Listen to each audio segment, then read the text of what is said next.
আসসালামু আলাইকুম রহমতুল্লাহ।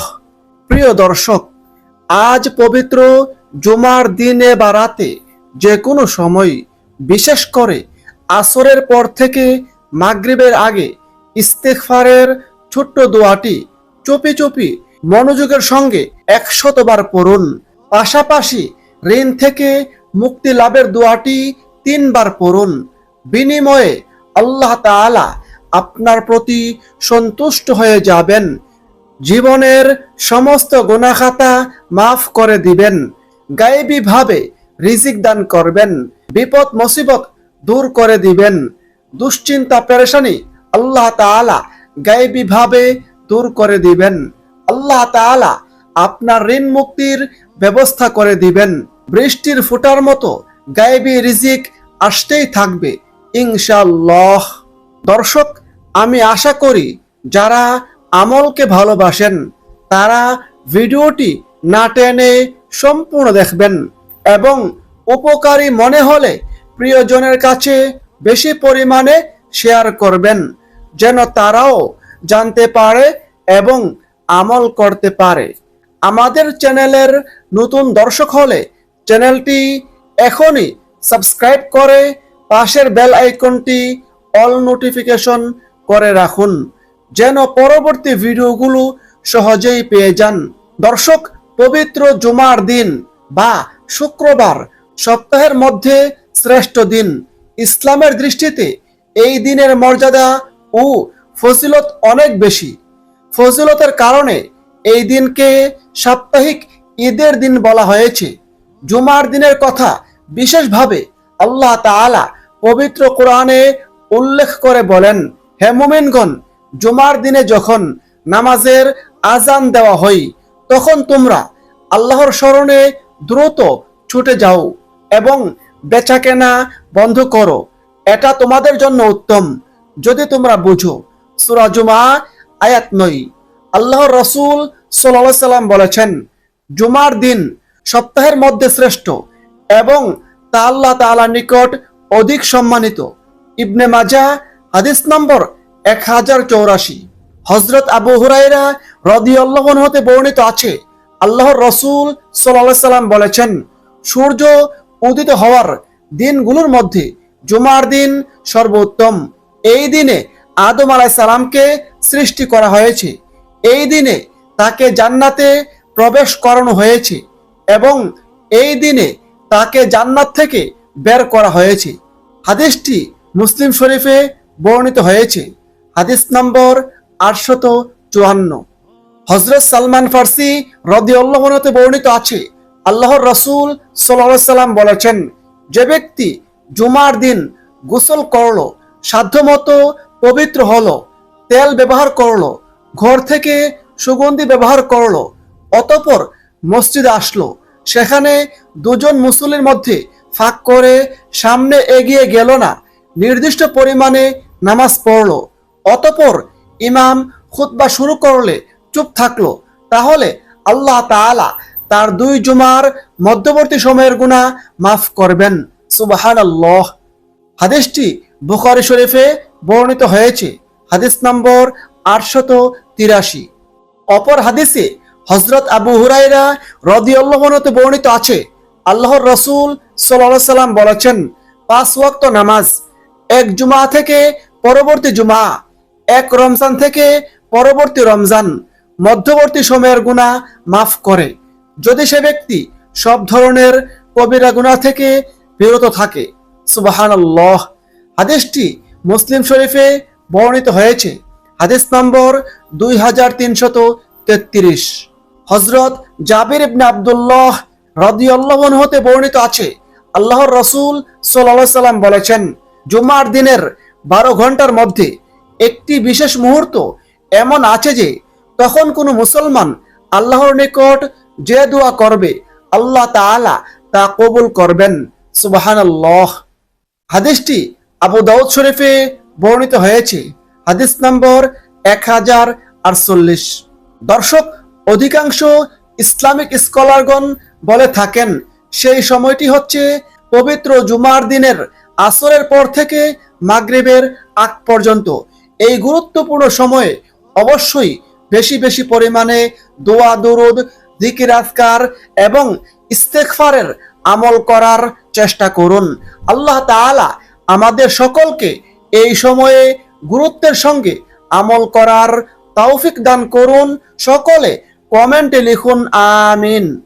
দর্শক, এই পবিত্র জুমার দিনে বা রাতে যে কোনো সময়, বিশেষ করে আসরের পর থেকে মাগরিবের আগে বিভিন্ন দোয়া দুরুদ জিকির আজকারের আমল করুন।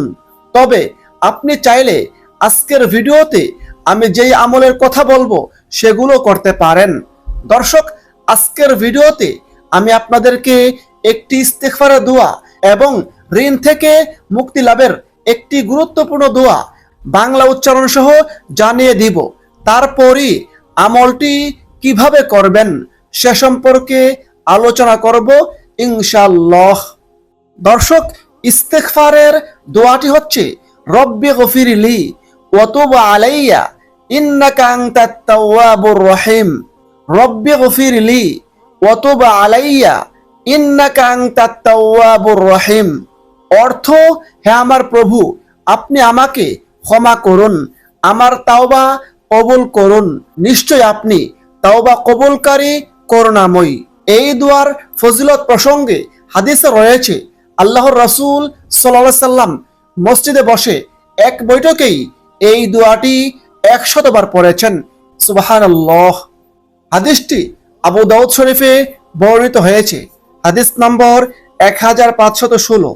তিরমিজি শরীফ হাদিস নম্বর 3434। দর্শক, ইস্তেগফার খুবই দামি আমল, খুবই গুরুত্বপূর্ণ ফজিলতপূর্ণ আমল।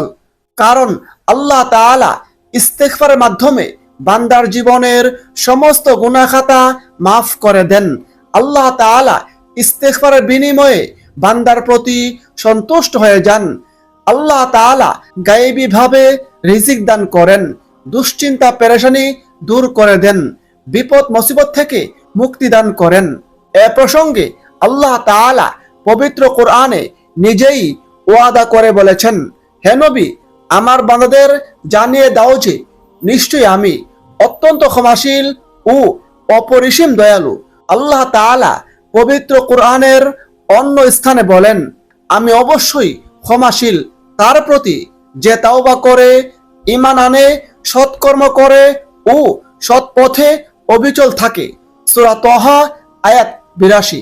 দর্শক, ইস্তেগফার মানেই হচ্ছে আল্লাহ তাআলার কাছে ক্ষমা প্রার্থনা করা, তাওবা করা।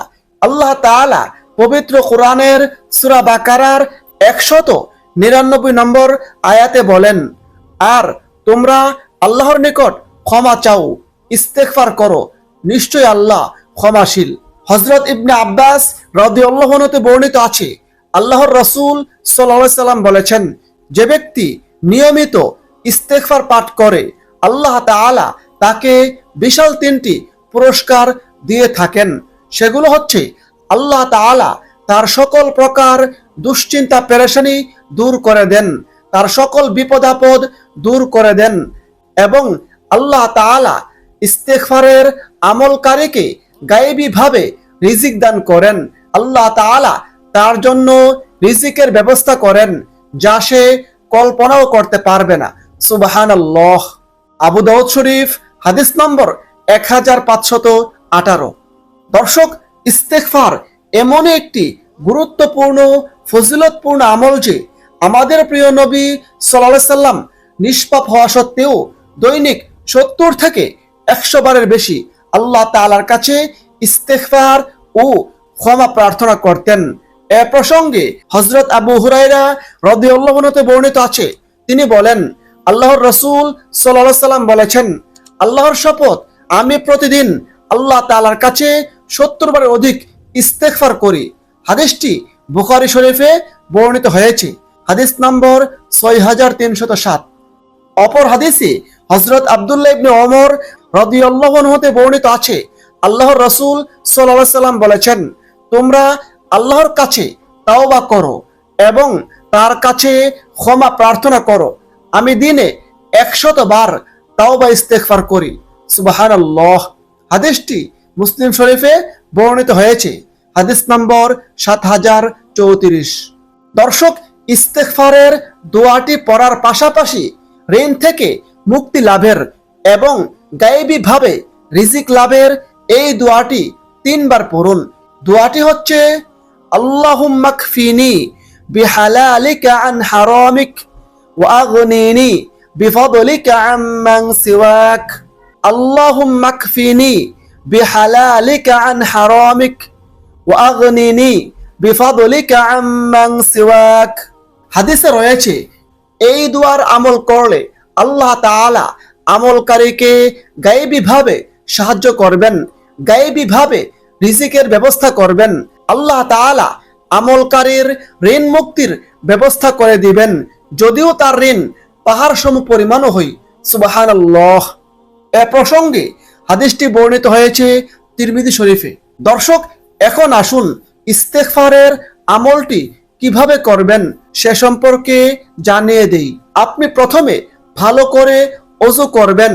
আপনি ইচ্ছে করলে ওযু ছাড়াও আমলটি করতে পারেন, তবে পবিত্র অবস্থায় সেই দোয়াটি গ্রহণযোগ্যতা খুবই বেড়ে যায়। তাই আপনি প্রথমে ভালো করে ওযু করবেন, তারপর এক জায়গায় বসে ইস্তেগফারের এই দোয়াটি চুপি চুপি মনোযোগের সঙ্গে 100 বার পড়ুন। রব্বি গফিরলি ওয়া তুব আলাইয়া ইন্নাকা আনতাত তাওয়াবুর রহিম। তারপর গায়েবী রিজিক লাভের এবং ঋণ থেকে মুক্তি লাভের এই দোয়াটি অন্তত পক্ষে 3 বার পড়ুন। আল্লাহুম্মা কফিনি বিহালালিকা আন হারামিক ওয়া আগনিনি বিফাদলিকা আম্মান সিওয়াক। তারপর কমপক্ষে 3 বার রাসূলের উপর দুরূদ পাঠ করুন। সেক্ষেত্রে আপনি যে কোনো দুরূদ শরীফ পড়তে পারেন। আপনি চাইলে এই সহজ দুরূদ শরীফটি পড়তে পারেন। আল্লাহুম্মা সাল্লি আলা মুহাম্মদ, আল্লাহুম্মা সাল্লি আলা মুহাম্মদ।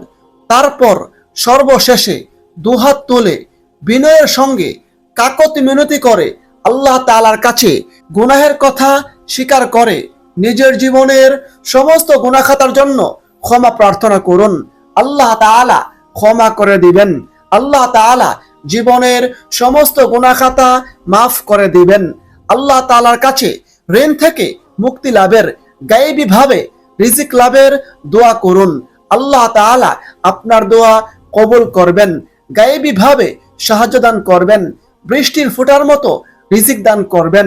আল্লাহ তাআলা নিজেই আপনার ঋণ মুক্তির জন্য যথেষ্ট হয়ে যাবেন। দুশ্চিন্তা পেরেশানি থেকে মুক্তির জন্য, বিপদ মুসিবত থেকে মুক্তির জন্য আল্লাহ তাআলার কাছে দোয়া করুন। আল্লাহ তাআলা আপনার সকল দোয়া কবুল করবেন, দুশ্চিন্তা পেরেশানি দূর করে দিবেন, বিপদ মুসিবত থেকে মুক্তি দান করবেন ইনশাআল্লাহ। মহান আল্লাহ তাআলা আমাদের সকল মুসলিম উম্মাহকে এই পবিত্র জুমার দিনে গুরুত্বের সাথে গুরুত্বপূর্ণ আমলগুলো করার তৌফিক দান করুন। আমিন। আসসালামু আলাইকুম ওয়া রাহমাতুল্লাহ।